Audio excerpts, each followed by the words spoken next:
I'm Chino, and we're hosting To Rock. Today, we're the Deftones. That's Steppin'. This man asleep, that's Chi, right behind me. Fresh Abe. You know. We're hosting To Rock. I think dynamics have always been like a real big part of the way we change our sound. I mean, it's not so much, like you said, where, you know, we have these crazy effects parts and this and that. It's just like really the highs and lows of the whole set itself. And within each song, I think the mood changes, you know, make a bigger difference than just the sound itself. I mean, I think a lot of the times the whole mood of the song might be very, very like intense in your face, and then all of a sudden it'll just back away and be very vulnerable. And I think that's what kind of makes the music dynamic in a way. It's our personalities that make it dynamic. That too. See, like him, he's stupid. And me, I'm smart. That's dynamics. I'm the smartest. Fresh Kid Rock. And then Yeah. Abe.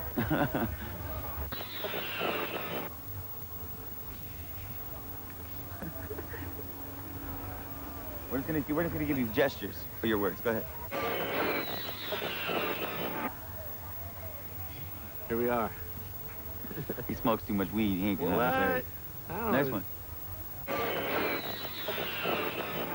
Deftones and... Corn and Limp Biscuit.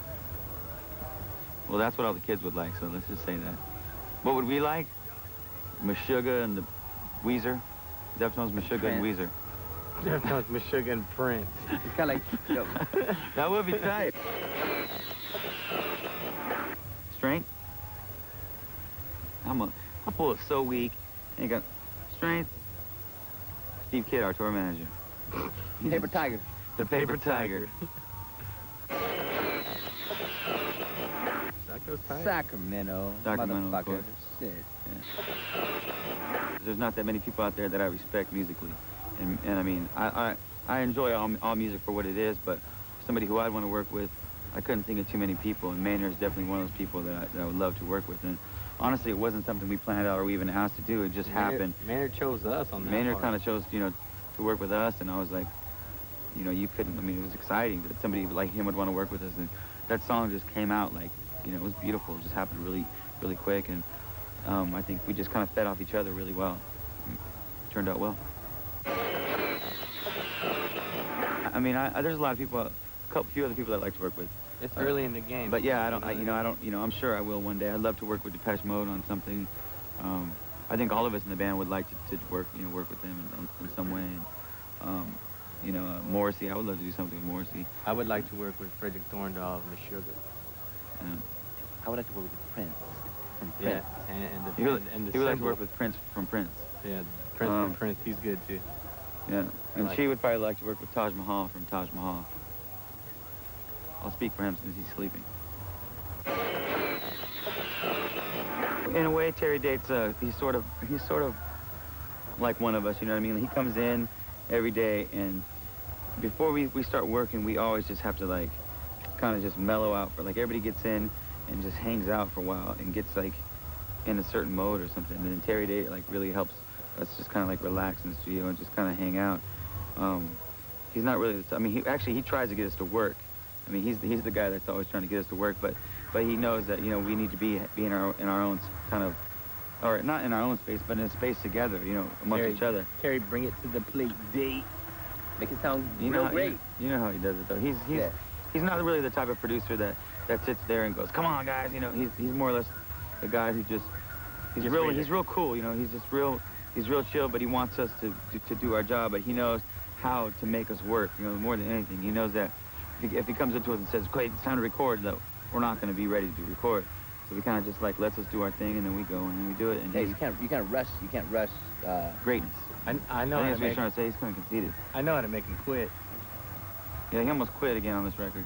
It's like the third record he's done. Almost every one he's almost quit just because of him. Because he drives him crazy. But it's like it's the thing with our band. I mean, we're constantly making fun of each other. I mean, it's like we've known each other for so long that we all just give each other a lot of shit.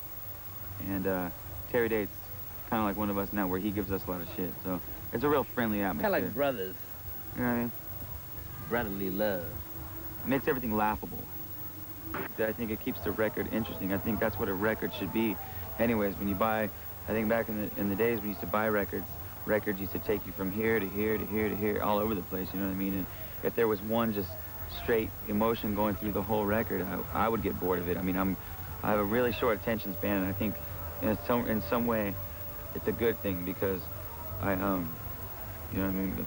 Instead of getting caught up in one thing and just like, you know, like dwelling on it, I'll just, you know, if something affects me, I'll find a way to balance it out. Say if, you know, there's, for instance, if there's like a riff or something that's really heavy and really sharp, and it feels like you're getting a jab, like, you know, jabbed with this. After a while, I kind of want to soothe it away, you know what I mean? And if that's a good analogy of what I mean. And I think the record itself, it keeps the whole thing interesting, you know, keeps it, like you said, it balanced. And it's not so much that I even think about it, but that's just the kind of personality I have. I mean, I'm real, like, goofy sometimes, I'm very serious sometimes, and I'm very stupid sometimes. Which you know? channel are we talking to right now? We're talking to the smart channel right now, so watch it.